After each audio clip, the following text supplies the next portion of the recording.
Heavyweight bout here. Mohammed Usman coming in at minus 155 against Jake Collier, coming in at plus 125. The man who used to fight at middleweight is back in action. Over under 1.5 rounds.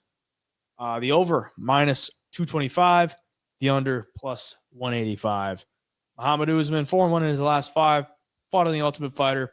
Got a knockout against Zach Pauga in the Ultimate Fighter finale.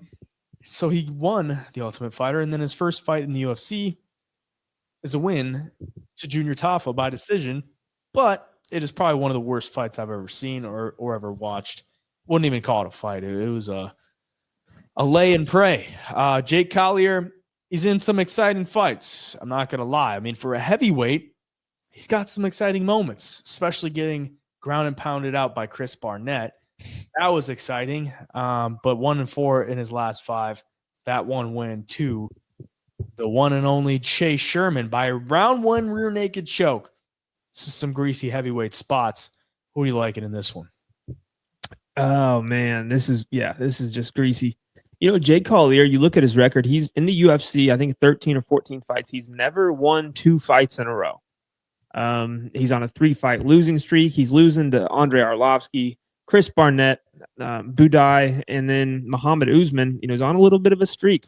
First 2 wins in the UFC, knocks out Pauga, beats Junior Tafa. Just able to eliminate, like in the Tafa fight, he's able to eliminate what Tafa does well, which was the kickboxing and the striking. Just using that wrestling and his strength. Like, this dude's a massive guy. He's super strong. He's pretty athletic. Like, he's kind of stiff, but you can tell, like, he's not a 265 flabby heavyweight. Like, this dude's solid muscle, and he's strong, and he's pretty explosive. So for Collier, I wish he had some pop and some power in his hands, because if he did, it'd make it a lot more interesting. However, I think he's going to be a tad slower. I think if Usman gets his hands around him, like, he's going to go to the ground, and Usman is so heavy on top. I honestly see this fight being kind of boring, kind of like the Tafa fight. Only I don't see Jake Collier really finding the chin of Usman and doing serious damage like Tafa seemed to do with a couple of his shots. So this is a heavyweight fight, though, that is not the highest level, and anything can happen, I guess. I just see Usman's wrestling being too much. I think he is pretty good with the cardio for being that big of a dude as well. Or at least I think he's going to be better than Collier after Collier's trying to stuff all these takedowns. Yeah, I don't think I could take Usman at chalk. That's the thing. Just because, like we've talked about multiple times on the show, it just comes down to damage, and Mohammed Usman doesn't land anything. He literally lands less than 1 significant strike per minute. Like, he landed 7 against Junior Tafa throughout 15 minutes, landed 12 against Zach Pauga, and he got outlanded by Zach Pauga by 20 significant strikes in a fight that he won. Knocked him out. I just don't think he has anything on the feet. Like, sure, he might have some power, but Jake Collier does have in his back pocket, he's got some volume. Like, if he's on the feet, like, he lands 5.81 significant strikes per minute. Now, how hard is that? I don't know. But he does have 67% takedown defense. Never been taken down in the heavyweight division.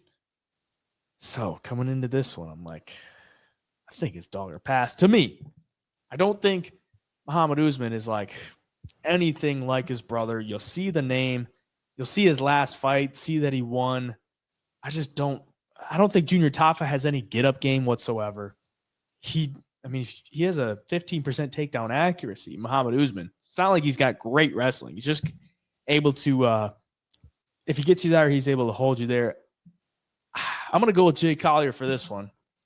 I don't like it. I do think he should have won the fight against Arlovsky. So, that should have been a win. He should be 2-3 in his last 5. But either way, this is greasy heavyweights. I think you're better off just going with the underdog and hoping that he can stuff takedowns. I'm going to go with Collier for the pick for me.